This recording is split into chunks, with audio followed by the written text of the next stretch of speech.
Thanks for listening to the podcast. If you enjoy these episodes, help support this podcast by becoming a Patreon. Sign up at www.patreon.com/brew-and-ink. Your support will help our team to continue to produce great content like this. Also, check out our syndication page, SeriousWriter.com. Do you want to be a series writer?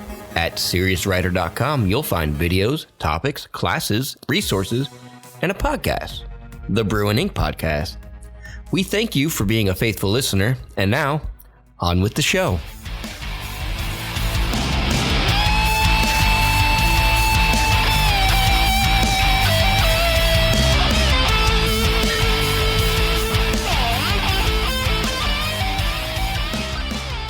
Hello and welcome everyone back to another Brew and Ink podcast. We are here with Katie. Hey there. Myself, SM Freehand, and MB Mooney. What's up? I can be a ham. If you want to be a ham? I'll ham it up for sure. Speaking of which, I had a presentation earlier this week, and I was like, it's so close to Christmas. Let me do something fun with this. So I made a video where I was dressed as Santa and rewrote all the lyrics to A Night Before Christmas. And use that as like my pitch for my presentation, and it was quite fun. And then did you get a raise out of that? You should have got a raise or something. No, it was for my networking group. Oh, okay. But my boss did see some pictures of it, and he was like, "I want a copy." He's like, "Give me the lyrics or whatever that you changed everything to." And then for me, because I was just the video in person, I sat there with like a Santa hat on, and I made myself hot chocolate, and I had a little pipe and a robe, and I just sat there and. Was like story time. Wow. It was fun. They enjoyed it. You got to put that on the Patreon page. You got to put that like. I will. I'm looking to. I'm gonna add the closed caption lyrics to like at the bottom. Sure. And we'll put that on there. But yes, we are happy to be here tonight with you guys. It's the holidays. It's the time to be cheerful. That's right. We've got some homebrew IPA and some homebrew hard cider as well. And we're happy to be here. I haven't seen you guys in person. I know. It's been a while. Since like October, I feel know. like. We've been doing it online. Yeah. Which is good in its own way. Right. Flexibility and all that. But it's always great to see you guys in person. Yeah, absolutely. And you look like you ate a lot over Thanksgiving. No. Are you calling me fat? I'm saying you might be pregnant again. I don't know if you've seen the doctor about that yet or. Yeah. Life happens. Congratulations. Midwife though, right? Not yes. doctor. Yeah. Good. So that's another thing to be joyful and cheering about. But we're going to talk about Christmas type topics tonight. Christmas type topics. Yes. Ish, approximately, somewhere around there. Our topic tonight is going to be what are good gifts to give to a writer or an aspiring author, for Christmas. And we're also going to dive into Hawkeye. The first 4 episodes. The first 4 episodes of the Disney Plus series, which they have totally spun as the family Christmas MCU series so far. Yeah. I think it's the only one that's had that really. That's true, I think. That's probably true. I don't think any of the other ones had Christmas lights and Christmas songs. Like every episode has got some kind of classic Christmas song to it. And I've been enjoying it. Oh, I like it a lot. Yeah. But he's such a great actor, and they're really we'll get into it. Yeah. They're really putting him and her. I think she's a great actress too. Like what are their names, Britt? Jeremy Renner. Mm-hmm. And then Haley Steinfeld. They both have been Oscar nominated, right? Like he was for the Hurt Locker and and her for. I mean, like they are actually True Grit. She was in great True Grit.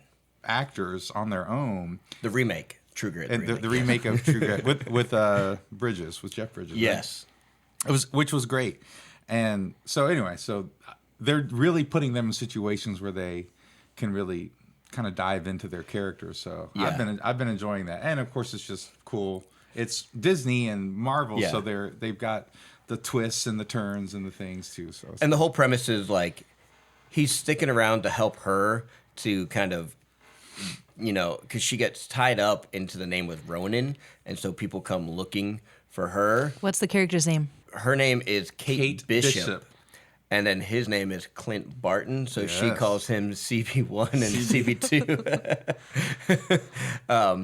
But his whole goal is to make it home to his family for Christmas, and I think it's kind of a fun. They do a good job with his character of making it realistic, like something that you can relate with. Yeah. It's not Tony Stark, you know. Well, did you see the news that they're going to let the guy who played Daredevil on the Netflix series? He's officially the MCU Daredevil now. Yes, that actor. He did a great job too. He did Fantastic. It was a really good show, and everybody was so well casted. Yes. So I can't tell you his name off the top I can't of my tell head, you his name off the top of my head either. No, I can't either. Charlie something? Yeah. Yes, Charlie Cox. Charlie Yeah. Cox. Boom. There we go. Good job. Our minds There you together. And I've had a little bit of the IPA already. It's been a long day. Yeah. But all that to say is I'm very glad. It's kind of tricky. I can only imagine trying to, because if you bring him in, are you going to just reboot Daredevil, or are you just going to bring in? Because if you bring him in, that's all the universe. Can all you that pull in Netflix. from the Netflix? Yeah. And I don't know that I want that. I don't know. I mean, that. Daredevil was so well done to try to reboot it, Yeah. especially with the same cast, would just be I agree. a shame. I agree. Yeah. Exactly. Yeah. But so that's good news. And So from that's what I think I know, his character shows up in this Spider-Man movie that's coming out this week. They're hinting at it. Yeah. The hint, the idea is that he's going to be Peter Parker's lawyer. Okay. That Matt Murdock is going to be his lawyer. Good. Nice. That'll be. I'm excited. I've already got my tickets. But I don't for know if that's Thursday true. night. Oh, you do? Yeah. I think we're going to see it next week because we have a busy weekend. But I think we're going to see it next week. Yeah. I had to get them early because our weekends are just getting busier and busier as it goes by. But speaking of getting busier and busier, Christmas is coming up. Everyone's doing some shopping. Maybe you have a writer in your life that you want to get something for. Maybe you are a writer in your life that you want someone to get something for you for. And so we're going to just talk about what would be some great Christmas ideas, gift ideas for that writer in your life. Maybe they're beginning. Maybe they've been a writer forever. And what are some ideas you could do? I'm going to start off and just say Scrivener. I bought myself Scrivener recently. Oh, yeah? And I've been enjoying it. I've always heard other people in our writers groups and the podcast talk about it. And it is a great piece of software. I'm always hesitant to switch. Like when you have all your notes and all your stuff in one thing already, and then you get another thing, it's like a slog to like move from here. And do I want to organize it the same way or organize it differently? But Scrivener is a great piece of software that's dedicated to writers. It's got screenplay stuff. It's got, and this is not sponsored by Scrivener, so it's Not yet. Not yet, yeah. But yeah, for anyone that's getting into writing or maybe into writing and doesn't have a dedicated piece of software yet that they're using, Microsoft Word is great, but Scrivener is made specifically for writing big, large. They even have things for short stories as well. Like they've got templates for short stories. They got templates for screenplays. And isn't it like more cloud-based and stuff? Yes. Where you can kind of work on it from anywhere sort of thing? Correct. But I guess you would have to have internet though, right? Right. Unless you're obviously if you're saving on your device. Yeah, you on can your save it device. on your device. Yeah. Can and you have like different people work on the same project? I think you can do that could. too, I right? haven't done that yet, so I don't actually know the functionality of how that works, but Okay. I know there's shareability, and that's kind of what the idea is, like that whole project, streamlining how to do your project. I know some people who swear by it, so I mean, Yeah. I haven't obviously. Yeah. I haven't converted to that. Yeah. But no, I've heard good things. What are some other ideas? You guys ever gotten a great gift in the past as a writing gift or something like that? As a writing gift? Or something that you utilize a lot with your writing, or I remember somebody got me classes for Logic Pro when I was doing songwriting more, and that was incredibly helpful because I had Logic Pro, which is a music program, a recording program software for the Mac, and man, it was so deep and so complicated. yeah. And it was like an obstacle. And a friend of mine, she she was using it too. And she paid for me to go. I mean, she paid for classes at the Apple Store, and you just went, and it was right in Buford Mall. Oh yeah. And that was some of the best. That was one of the best gifts. I mean, I haven't gotten a lot of gifts like that. I mean, obviously, people just getting me. I think for writers, getting them books that they want to read. That's always a good thing. And journals and pens are always. I mean, no writer is ever going to be like, oh, another journal. There's going to be another journal. I mean, whatever. Even if they got 50 of them, they love. I got my sister-in-law a few years ago when she was like, I'm really getting more into writing. I got her a nice leather journal with like a pen set and some bookmarks. And she loved it. She Rachel? used it. No. My sister-in-law. So, sister-in-law. Oh, yeah. Christopher's wife, Caitlin. Yeah. So she loved that. Yeah. Journals are always good. I would say here would be a suggestion. I think Canva, the pro level of Canva, would be a great gift because it's actually doesn't cost a whole lot for like a year. Right. It's not really that much for a whole year. And $100 or maybe $200 or something, $150. I forget what I paid, but I have used that thing so much, and there's so many great templates and so many great resources on it. I don't even have the pro version of it, but it's the software that I go to whenever I have to do any kind of editing on my phone. I actually prefer to use it on my phone a lot, and then it's even easier on the computer. Yeah, but the pro level is you get a lot more templates, you get a lot more of the stock photos, you get a lot more stuff.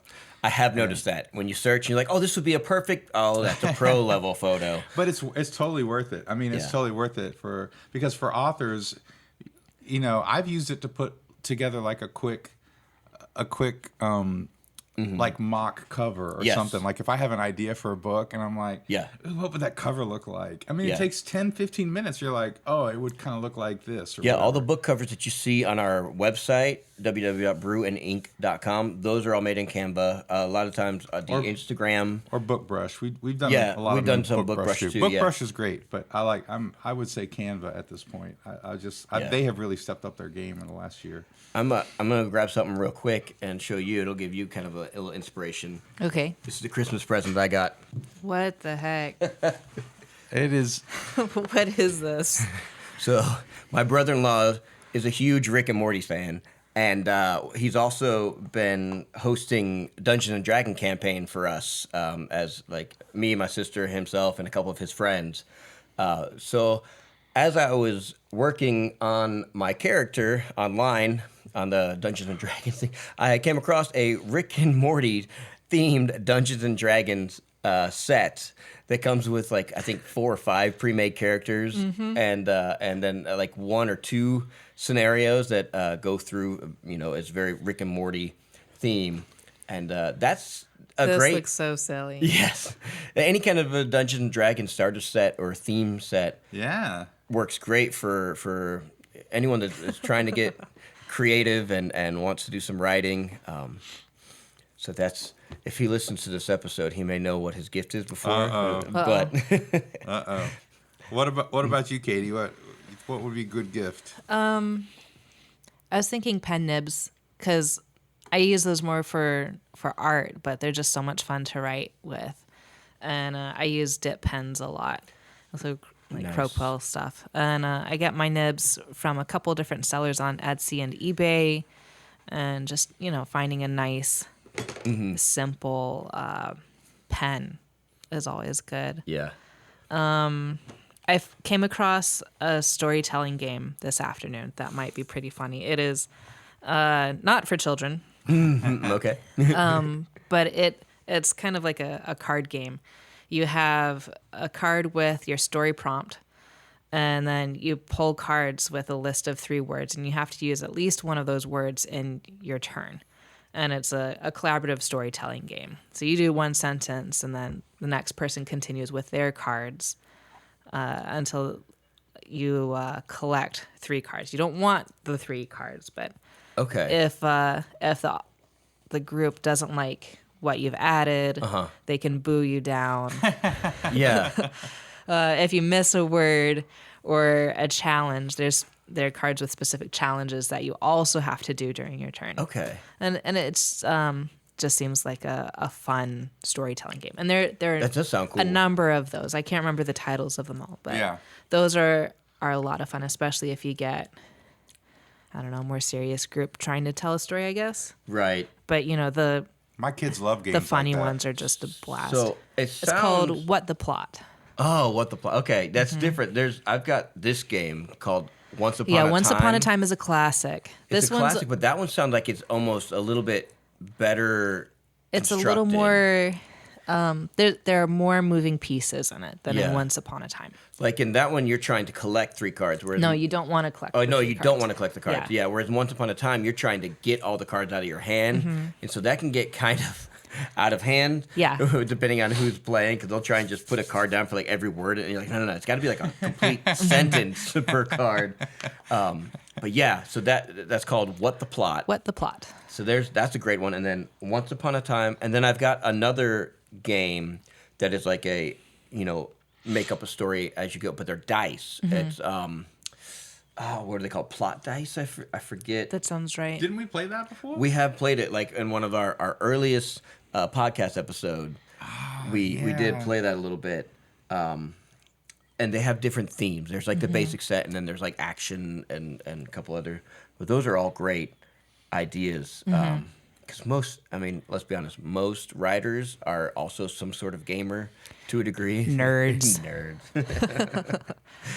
My wife came in the other day. She was all like lovey-dovey and like hugging on me, and then she saw I was working on my D&D character, and she's like, "Oh, you're doing nerd stuff." It's like, yes, I am. I was like, oh, looks like D&D is still working its magic. Well, and I haven't actually purchased these recently, but back in the day, they used to have those magnets with like poetry magnets, where like you just had a whole bunch of jumble of words, and you could like put stuff together. I always loved those things. And I've never done it with the kids. I think my kids would love that. There's just no room on our fridge anymore. It's just so full of stuff. Right. But I love that. So full of all your kids' A+s. No, it's like these missionaries and this family picture and this family picture and these families and Story Cube is the name of the other. Story Cube. Yeah, we have that. My kids have that. They played that. My kids like that sort of stuff. Do they have a What the Plot that's like kid friendly? Do they have like No. a different one? It's just Not that yet. one sort of. Nope. No, okay. It's up to us to. It's up That to us. would be Once Upon a Time. That Yeah. would be okay. Yeah. It's like Cards Against Humanity Right. kind of stuff. Yeah. Which Another, they do have a kids version of they that. do. I saw that recently. And we played that. And my kids love it. Kids Against Maturity or something, Yeah, whatever it's called. Yeah. It's fun. It is super fun. But there's still some really inappropriate things on there too. Like we were playing the other day. I was like, I can't You're like, play this oh. card around my kids. We just lost that card. I don't know what happened to that. But there's lots of poop jokes. There were lots of I was poop. gonna say it's probably a lot of bodily function. Another great gift idea for any writer is going to be some kind of mug, some kind of Oh, good drinking mugs. vessel. Wine. Yeah, good wine, Coffee, good tea. tea. Did you know you can customize your own tea brand? What? Yeah, so Sharon Hink did this. She has characters in her books where there's like tea that they would drink that were specific, and then she went onto this website where she basically was able to customize her tea blend to match what it sounded like in the story, and then sell it by the name of what it is in the That's pretty story. cool. Isn't it? That's pretty cool. I love that. It's great. I don't drink tea. I love the idea of tea, but I can't stand this stuff in any form. Yeah. But I love as like gifts, trinkets, or even just making things for my buddies that I write with. Making trinkets based around the characters that we're writing. Yeah. Yeah. And the custom tea, especially if the character's already a tea drinker, that scratches that itch. Right. That's pretty cool. What is that? Is it called Hero Forge? Uh huh. Yeah, the minis. Yeah, so that would be another great gift if you know of a writer that has a cast of characters, and maybe there's one that they really love or they talk about, or even they're reading through a story. Any readers that really love a story, you can go on this website, and they have little 3D figures that you can build out and have add color and things like that, and make it really close to the idea of certain characters. A lot of people use them for their D&D creations to give visuals to that. But you can order the actual figurine after you've customized it. So that's another great idea for anyone that likes some sort of collectibles. It's a great idea. Yeah. I mean, I think those are pretty good ideas. If you guys have any others, please send them our way. Hit us up on Instagram or Twitter and say, hey, this is a great idea. You could get them this or that, and we'd be happy to share that with the rest of you guys. But I'm ready to get into some Hawkeye. I'm ready. To talk about that. They have definitely made this series very Christmas-oriented, which I wasn't expecting that. I knew it was going to be very family, kind of from watching some of the previews. And then as it came out, I was like, oh, they definitely... Because it started coming out right after Thanksgiving. Or right around Thanksgiving. Right around Thanksgiving, yeah. And it's just dived in. I mean, it sets it up right from the beginning. Like, Hawkeye's family goes to... New York. Yeah, New York. Well, but, he takes the kids. I think there's a lot more that we don't know yet, and I've got my theories. And since this is going to be spoiler filled, I'm going to give. Oh my yeah, theories. it's very spoiler filled. If you have not watched the Hawkeye episode yet, this is episode 1 to 4. But we don't know why he was there without his wife. Right, like he was taking the kids out, and they make it like he was there. And part of my theory is, I think there's more to his wife than we know. That's my theory. I think there's more to Laura because he leaning called, on her. Like he called her to check up on people, and like I think she's deep into some stuff that we never knew about. I think they're going to bring her character out more. Yeah, for sure, because he keeps calling her up for intel. Yeah, and for different just hey, I ran into these people or this. Can you do some research on this or get me that? And then it's like. That day, boom, boom, boom. Yeah, like hours later, she's got the info. Yeah, so I that's more like you're definitely onto something. That's we're not into episode 4 yet, but so yeah, that's how it's set up. Is he's taking the kids to New York? Yeah, just him and the kids, and like a dad sort of time, and so it's cool. And then they're also going into Kate Bishop and her character, and she has always been obsessed with Hawkeye, and so so she took karate and archery and did the whole thing, and she comes from a wealthy family. She comes across the Ronin sword and the Ronin costume, and there's this thievery that's going on, and so she puts on the Ronin costume. So now everybody the people who are after Ronin because of all that he did in those 5 years after the blip or whatever are after her. Yeah. And so Clint is bringing up his past, and she's kind of embroiled in that. So he's basically trying to clear her name from the suit, the Ronin suit, because he knows what type of dangerous people are going to be coming after her and her family. But in the process of doing that, they kind of are teaming up, sort of a partnership, sort of not. She thinks they're partners, and he's like, we're not partners.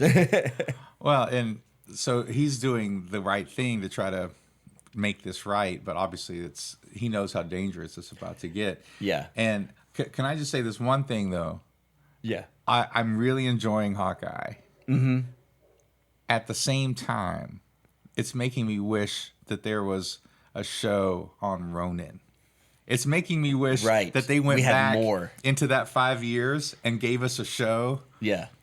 Like during that time where like he was just the tortured soul kicking butt. Because we only saw like a minute or two of the character in whatever movie that was. Yeah. Wasn't it?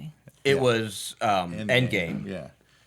Yeah, because Ronin, and for those of you that don't know or maybe aren't familiar with what happened in Endgame and all that, during the blip when Thanos snapped away half of the people on Earth, all of Clint's family disappeared in that blip, and so it was just him left over, and he kind of loses it, and he basically was angry at the world and the justice of it all, that his family would be taken away, but there'd still be all these like murderers or gangsters that were left behind that didn't get taken away, and so he felt it was his duty to kind of go and, you guys don't deserve to be here. If my family can't survive during this time, then I'm going to take you guys all out too. I'm going to do some cleaning up as well. So he gets really deep into stuff that Hawkeye as a character wouldn't have. He really kind of slides in his morals and that. Vigilantes. Yeah.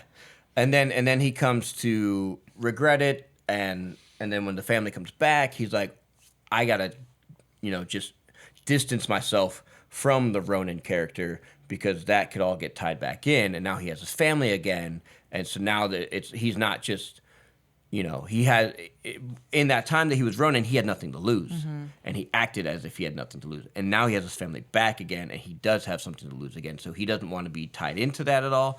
And then when he sees Kate Bishop getting tied into it, he's like, this is not good, and he's trying to get that stuff. But the whole premise that's set up is he's trying to get back in time to his family for Christmas. Right. And so that's where it's all themed around the whole Christmas holiday, even with music and everything, and the intro, outro, got Christmas lights. And Yeah, all so that. I really liked when he was forced to deal with the LARPers.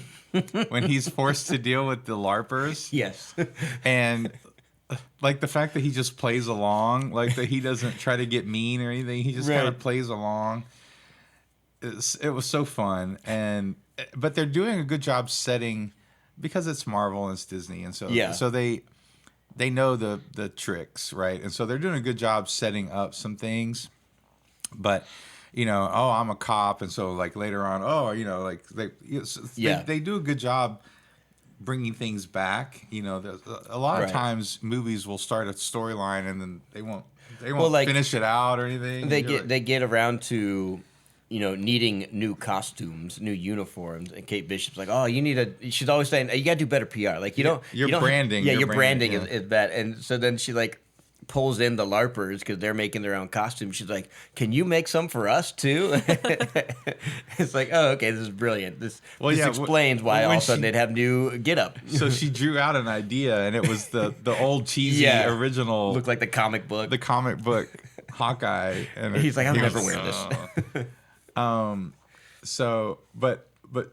I like the fact that her character is strong. My kids are loving the pizza dog. Yes. The whole pizza dog thing. They're like, pizza dog. He showed up out of nowhere. He's a one-eyed dog, and but I think that's from the comic books. I think it's from the comic books too. I think I think my son said it's from the comic books. And so they're throwing little stuff in there.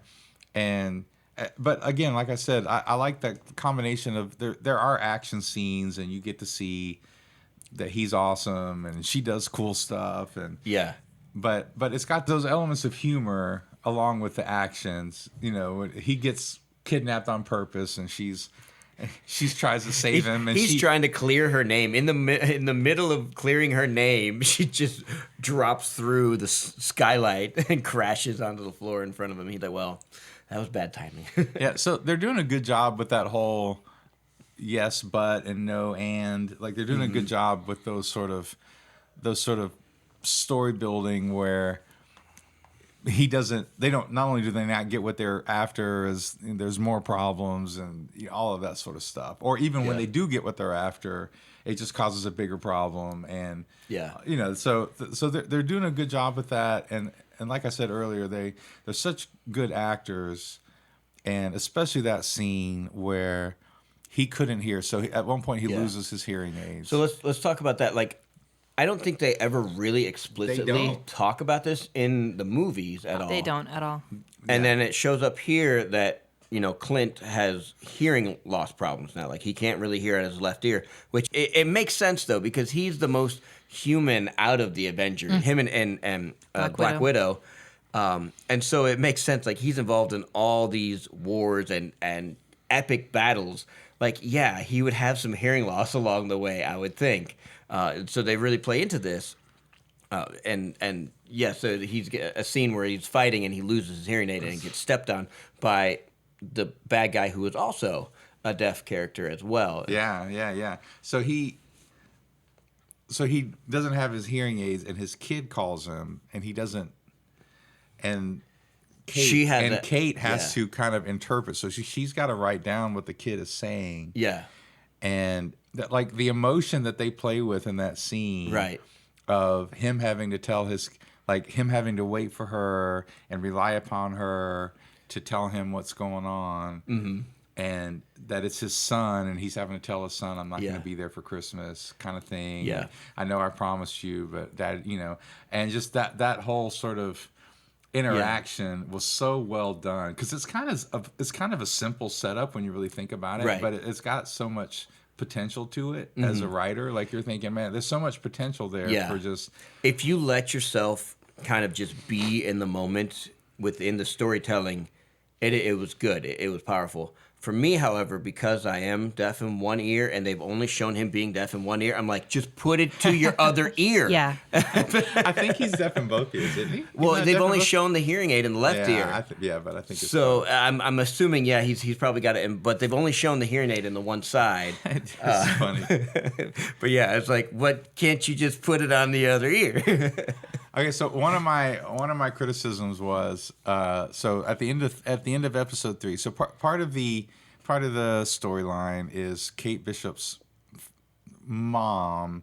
Her dad died in New York during that first Avengers movie, the attack on New York kind of thing, and so now her mom is engaged to some dude, and she thinks he's the bad guy and he's a murderer or whatever. Or he's involved in all this stuff.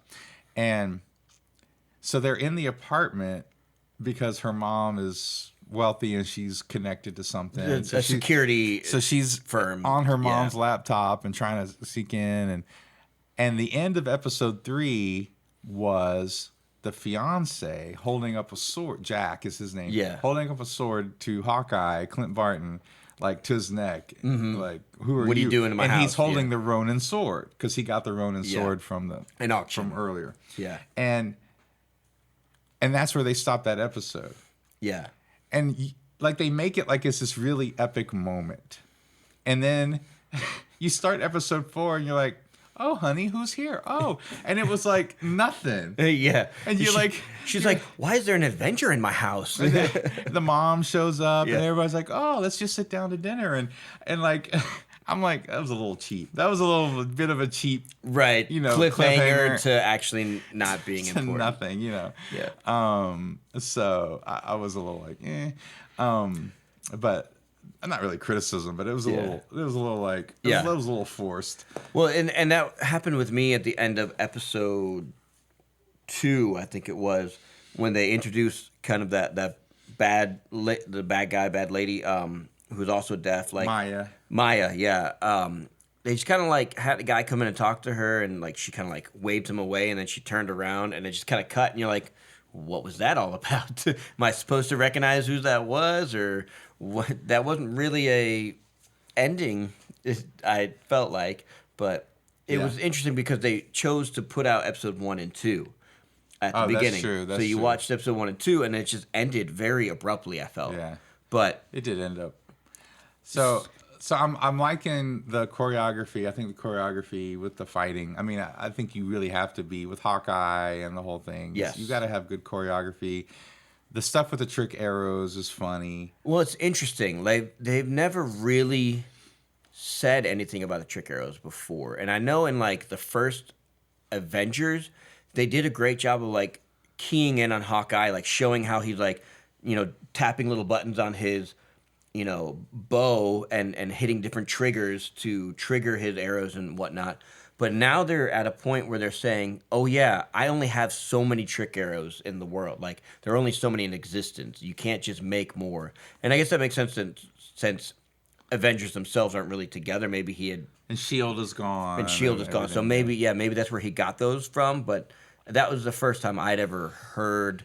kind of throughout the MCU theatrical stuff, like, oh, these are limited supply. Well, but I think it's a writing device. Yeah. Right? It's a plot device. Right. It's like, what's another conflict and obstacle that can we put in his way? And he doesn't have any. And why can't he just supply her with a bunch of trickery? I can't, and so you give the character less resources. You give the character less, and so that makes them fight for more and makes them be more creative and all that sort of stuff. I dig it. Yeah. I dig it. Yeah, it seems like a reasonable I like it. thing. I thought so too. But there's also the funny stuff too, because she doesn't know what the arrows do. Right. And so she's just randomly pulling out. He's like, don't use that one. She's like, what does that one do? You just don't want to use that one or whatever. She's like, what is a USB arrow going to do?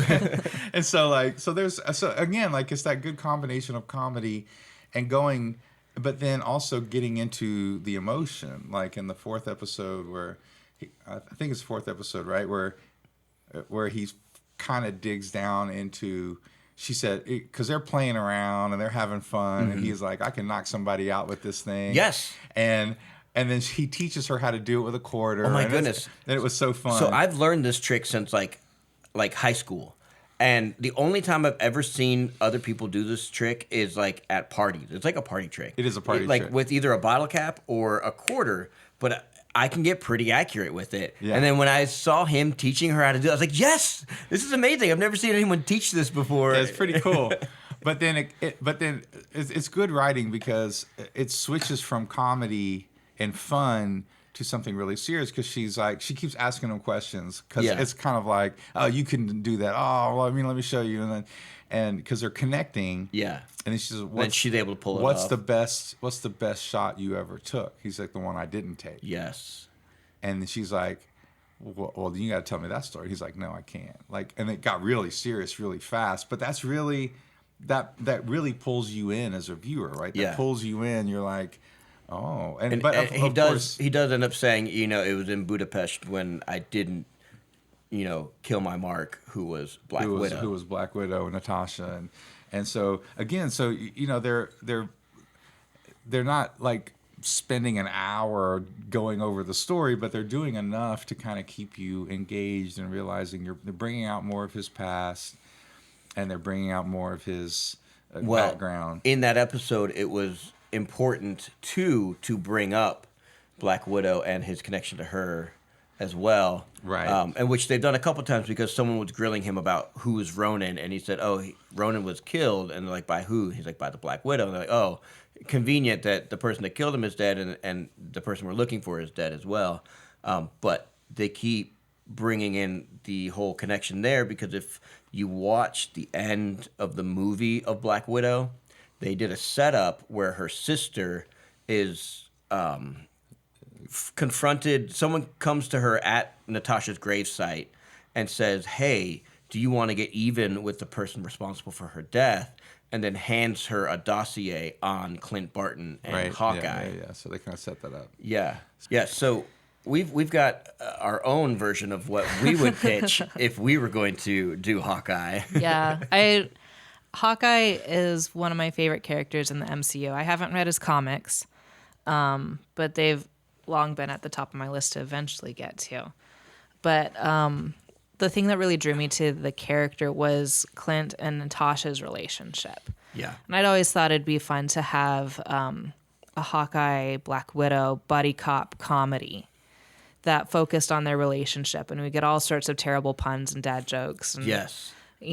That comedic aspect of them bouncing off of each other. But also, their relationship is so tender. Yeah. And deep.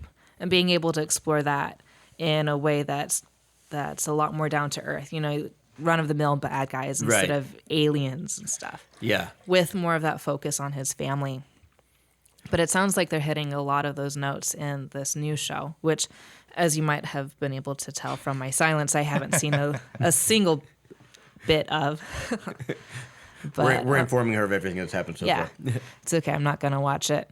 Well, did you, either of you, watch What If series? Oh, yeah, I did. No. So, what was really funny to me, or ironic, is that at least 2 or 3 of those episodes, the last people that had survived in the world were Natasha and Clint. Mm-hmm. And in the zombie episode, they were the only humans left, and somehow they had made it, under the radar.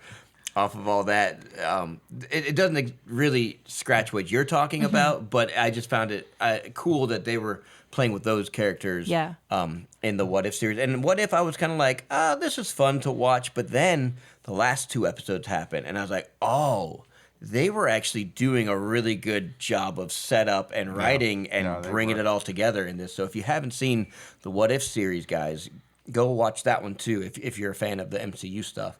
But that would be a great series. Unfortunately, we wouldn't get Scarlett Johansson as the Black Widow if they did it now because... they could go back. I mean, they could do some but I don't think she's very friendly with Disney anymore. She's back in. Oh, she's back in? Yeah, I read an article. She won her case or what? She won her case. Disney did her dirty. Yeah, oh, well, they did. I don't have kind words for Disney or Marvel these days. Everything that's come out in this was this phase 4. I think we're in now. I don't know. I'm not keeping track of Shang-Chi was good. Shang-Chi was amazing. The really Chinese hated it, which the CCP hated it, which is perfect. Fantastic. Yes. Yeah, right. Yeah. Exactly. That's a mark in its favor. It sure is. Loki, I liked most of those episodes, and I liked the setup, how they ended Loki. it. Loki was great. Winter Soldier and Captain Falcon, or not Captain Falcon, Winter Soldier and the Falcon.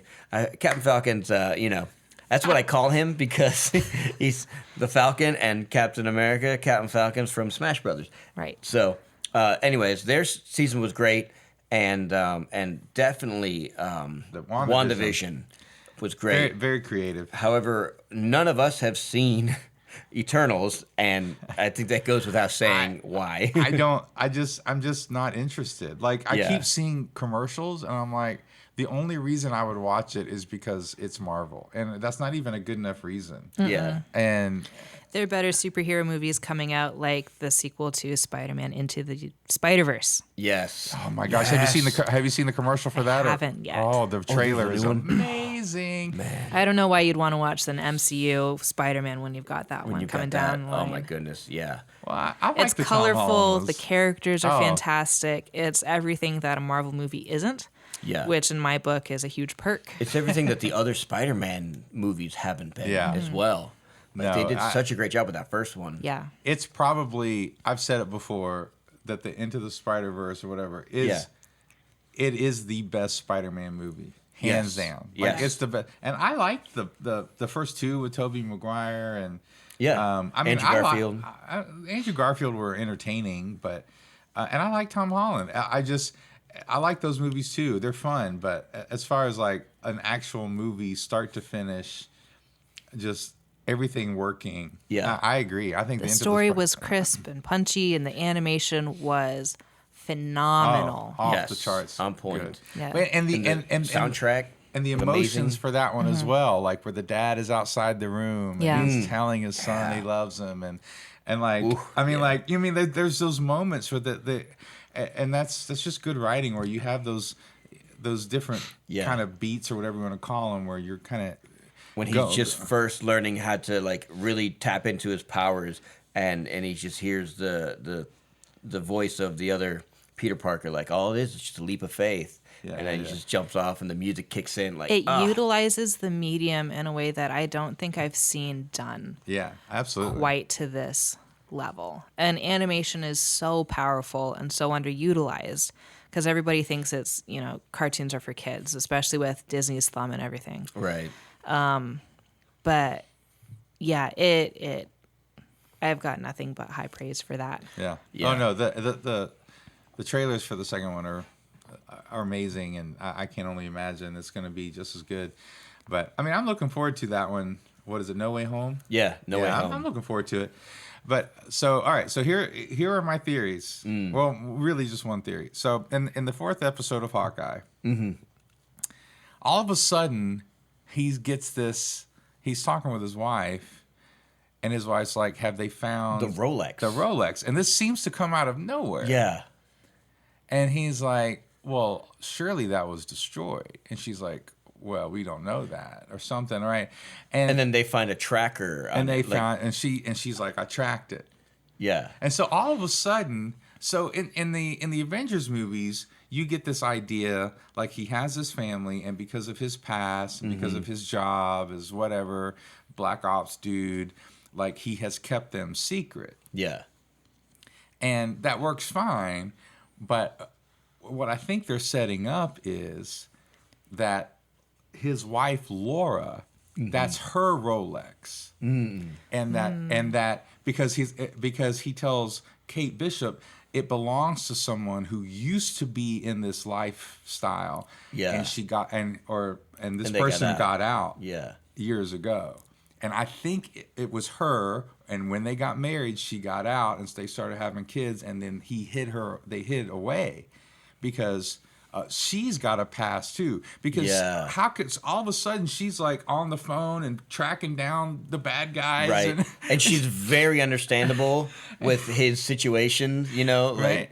And I'm telling you, we are going to find out more about Laura in this, and we're going to, and here's my theory is she's going to end up having to come in and save the day. That's my theory. That she's going to have to come in, and we're going to see who she really is. Yeah. That we've never gotten a clue about yet. Right. That's my theory. yeah. No, I just want Clint's family to all be safe and happy and normal and not affected by all the superhero stuff, and a safe place to come home to. So does Clint. Yeah, he does too. Yeah. But anyway, that's my theory. No, I think you're onto something there. I mean, they're definitely hinting at it. Like they're giving you the clues to go, huh? What have I missed? Is there anything that I've missed in the past movies, or what comics can I go reference to see like what character she could possibly be? And I think they've done a great job, especially with the Disney Plus series of pulling in characters that are in the story overall, but like not making it so well telegraphed, like as to how they're doing that character. So I don't. My son is the comic expert in my taken house over now. For you, yeah. Well, 20 years ago would have been me. Now, I mean, and I know a lot, but now it's Micah. And Micah, so we were sitting there watching it because we just watched episode 4 like tonight, like just like 2 hours ago. Oh, nice. And they're doing the whole costume thing, which is amazing. It was such a great scene. Like the LARPers are like, we'll make a deal. We'll help you get your stuff back, but we get to make costumes or something or whatever it is. It's awesome. And then, that one cop lady comes in and she has his arrows in a bag. Yeah. And he's like, well, thanks. She goes, well, This is my bag. this is my bag. And this is from my wife. I guess, she has a wife. And it says bombshell on it. She got it from me. It says bombshell. And Micah goes, bombshell? And I'm like, what? And he goes, that is an MCU superhero. And it's a woman, and her name is Bombshell, and she does explosives. And she that's her superpower, something with explosives. And I'm like, so they're seeding in this other character.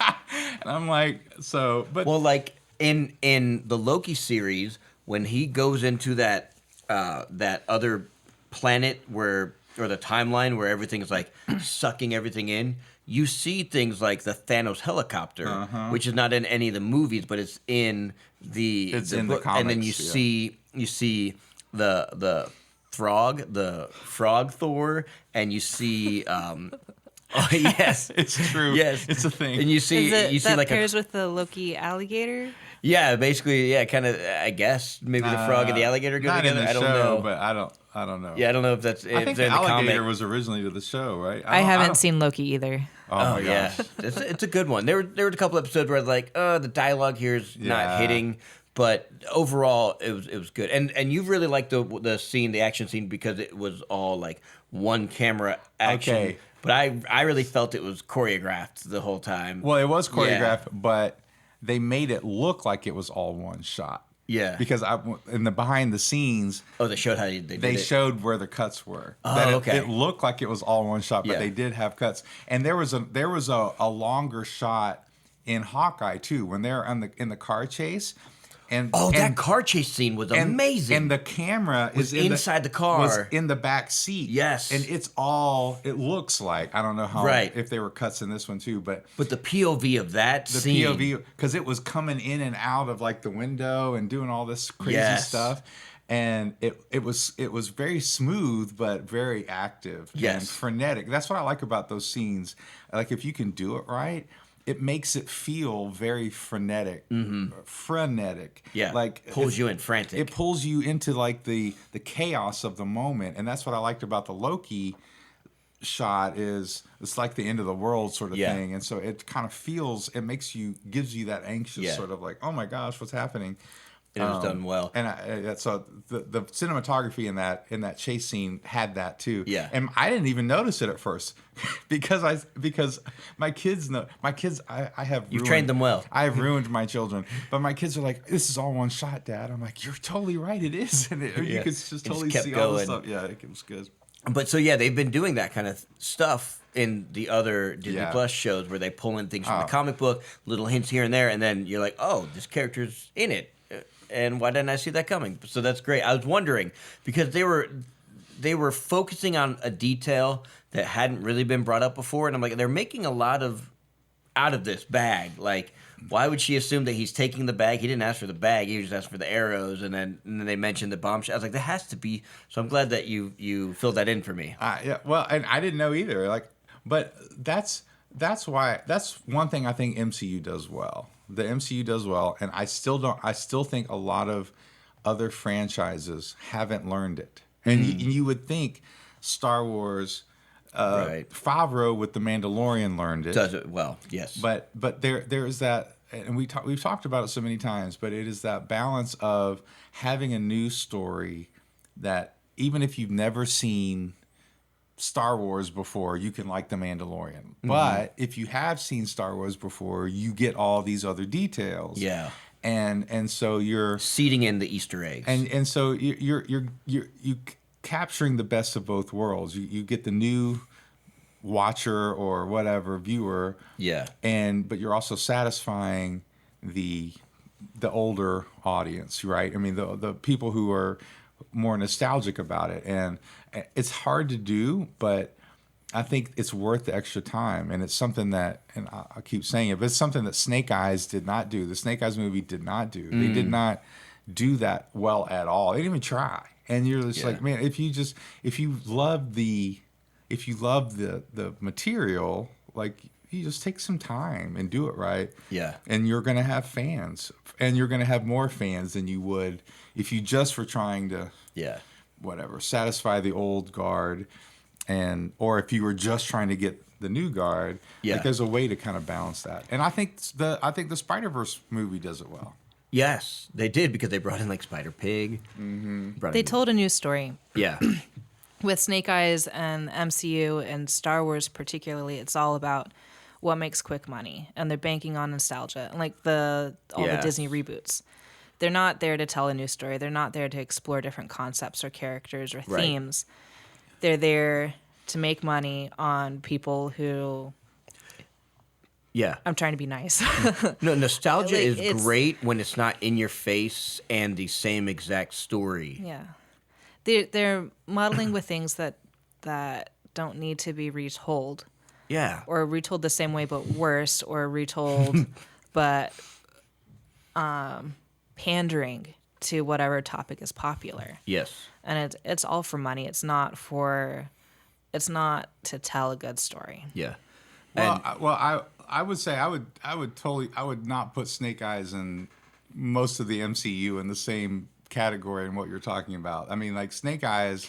With the TV shows, because they told an interesting and complete story with the movies, and they just keep adding stuff just for money, in my opinion. I haven't been very impressed with the shows that I have seen, and I'm very biased against Marvel and Disney at this point, so there is some of that. But yeah, well, from my perspective, I have not seen any. I think all of the shows, absolutely, they're done for money.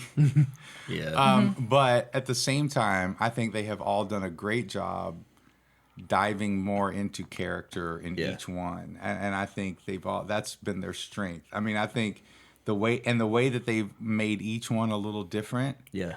And done. I think what they did with WandaVision was very creative. I think what they did with Loki was very creative. Yeah. I thought the way that they dove into the characters with, I mean, how they kind of told. I think they did tell a new story with the whole sort of African American background with what was going on with the Falcon and Winter Soldier and some of that stuff that they kind of had to deal with. I mean, yes, it's all done for money, definitely with Disney, and I'm you know, Mulan was such a big disappointment. But as far as the TV shows are concerned with Marvel, I mean, I think they've done a great job overall. Yeah. And but you know, for Snake Eyes, for me, it wasn't someone who really liked the character. Whoever made the movie, they were definitely doing it just for money, and that's why they didn't make much of it. You know what works for me? And I had a friend that said he wasn't going to see it because he thought it was just going to be, you know, a retelling of the same story, cash grab. And this sort of loosely ties in because Scott Lang is in it, but not really. Paul Rudd. But the new Ghostbusters. Have you seen it? Afterlife? Yeah, my kids have been really on a Ghostbusters kick. Like, they love it. And so they were, like, hyped to go see this movie. And I thought it was really good. I thought they did a good job of, like, bringing in some aspects from the first movie. Like, they did do some retelling, but in a way that it was fresh and new and engaging, and the cinematography was great, and the idea was newer. Like, they didn't do the same. They weren't in New York. They weren't in the firehouse. It wasn't like trying to rehash everything that were in the first two. Yeah. They took a couple small, you know, ideas and concepts, and they did a great. They did a great job handling the fact that one of the original cast was already dead in a movie where you're dealing with ghosts. So, you know, I've heard both good and bad about the movie. I'm going to see it at some point. I enjoyed it, but I've heard it's too pandering, you know, side, and I've heard that and then I've heard that they did a good job with the kids and the stuff. So so I mean, I'm going to check it out, but yeah. So, final thoughts on Hawkeye. Where do you think it's going to go? I have a thought, like, how are they going to make this final transition from Clint Barton Hawkeye to Kate Bishop being Hawkeye? I'm like, are they going to? Would they kill? Are they going to kill him? I had the same thought today because they're focusing so heavily on getting him back to his family, and like, he keeps saying, "Oh, it'll be fine. It'll be no problem, no problem. This is gonna be nothing." That's always the kiss of death in any movie. Right. I'll be right there. I'm like, are they gonna kill off Clint at the end of this? Clint deserves a happy ending. I know, right? But maybe he gets to go see Natasha. No. No. He needs his family. He needs his family. Yeah, his family needs him. I think. I mean, I don't know, but like I said before, my theory is that I think we're going to see more things come to light. Yeah. And in the sense of they're going to use this as an opportunity to reveal more about his past and reveal more about his wife and her past. And I don't know if it'll be a happy ending in the end, but I think the whole situation with Natasha's sister and that whole thing, it's going to force him to confront his past. That's what they're setting up. Yeah. They're going to more and more confront. He wants to move on and just be a dad, but this is going to make him confront. Actions have consequences. Yeah. Exactly. So it's and you know, and then there will be transformation out of it. And but I did have the thought today because it was that line. It was that like, oh, I'm going to be there. I'm going to be there soon. I'll just in a day or two. And I'm like, they keep saying those lines, and it's always a kiss of death. Yeah. Yep. It's always the setup. Yep.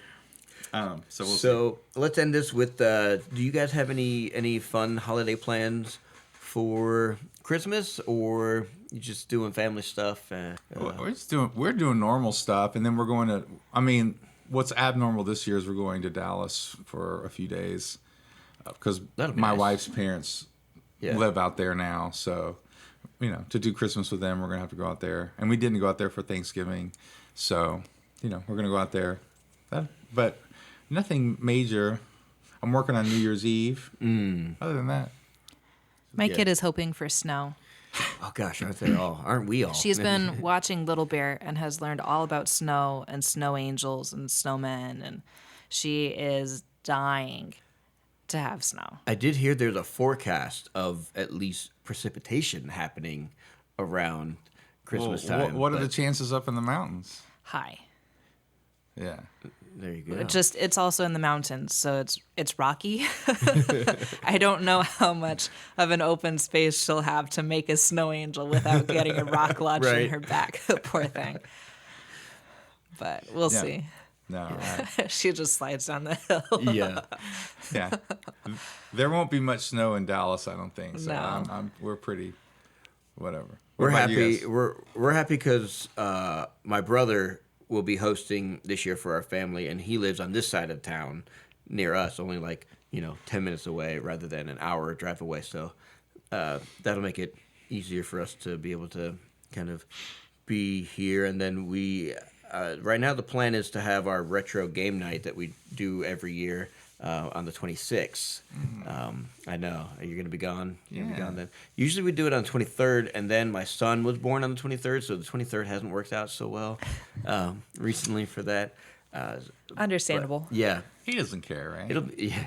He does. We celebrate his birthday a week before. We usually do his birthday party on the 18th, and this year we're going on a family vacation for his birthday. We're going to go Legoland. We're going to go to the Dino Safari that's over at North Point Mall. Where's Legoland? Legoland's at in Atlanta? Perimeter Mall. I believe it's Perimeter. I have no idea. It's one of those, yeah. So Legoland, and he really wanted to go to the one that's either in Florida or California. There's one in Florida. Yeah, Florida, which is a hotel and all that. Oh yeah. He wanted to do a plane ride and Legoland and all that. So we're gonna do Legoland here, Dino Safari, and then a hotel room around those areas, and that'll be his birthday. You make airplane noises while you're driving down there? I'm going to put wings on the car. And we'll serve him nuts and soda. Only nuts and soda. Yes. But only 4 nuts. You can only have 4 and only a little sip. Yep. But yeah, that'll be fun for him, and then we'll just be local. We're gonna try and do another brew sometime between that Christmas and New Year's as well, because we're running low. Who's we? Me and Craig, the guy that I usually okay. homebrew with. So we'll. I've got to get my blackberries out of the freezer and get some Nice. wild wines going again. Yeah, for the new year. So yeah, looks like we'll be having a lot of fun. Hopefully, you guys, our faithful listeners, are going to be having a great holiday season as well. And hopefully, this puts you in the mood. If you haven't seen Hawkeye, go catch it. If you haven't watched any of the MCU, you're way behind. But If you like that That's kind of okay. stuff. yeah. It's not the end all be all, but it has been pretty epic. I watched a Instagram post that went back through audience reactions of different epic points in Endgame. And I was like, it still hits home. Gives you the goosebumps and the chills. Yeah, I remember that. Where it's people cheering when he gets when the he gets the hammer, and stuff. yeah. Yeah. And then when they come in, they're like, "Hey, on your left." He just he had his moment of walloping with the hammer, and then he starts getting walloped on. And you're like, "Oh man, what?" And then it's on your left, and then Falcon comes through, and yeah. But those moments in theater, I think that's why I'm happy theaters are kind of getting back into their thing, and I'm gonna be going to see Spider-Man: No Way Home in theater. I didn't do it with the Eternals, but for those sort of moments, that last. And Yeah, my kids are excited about No Way Home, and I'm gonna at least try to get my girls. I've heard good things about West Side Story. Okay. That's a dangerous one to remake, in my opinion. Right. And yet, was Steven Spielberg a part of it? Right. Yeah, it's hopeful. I'm a little more hopeful. But The dialogue I've heard in the previews, I'm like, really? Yeah. I mean, it's just I don't know. I mean, it is the West Side Story. West Side Story wasn't really known for its fantastic writing and dialogue. I'm just interested to see what they would do with it. But but definitely No Way Home, and there's some other stuff coming out. Boba Fett's coming out. Book of Boba. Book of Boba is coming out. That's such a silly title, but you can't really help it with a character named such. Boba. Yeah. And yeah, there's some good stuff. So we hope you guys are also going to be making some great holiday memories as well. And as always, until next time, raise a glass to inspiration. Stay inspired, guys. And from the Brew and Ink crew to you, have yourself a Merry Christmas.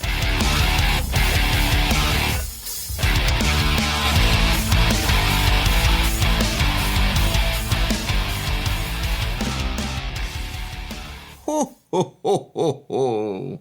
Merry Christmas.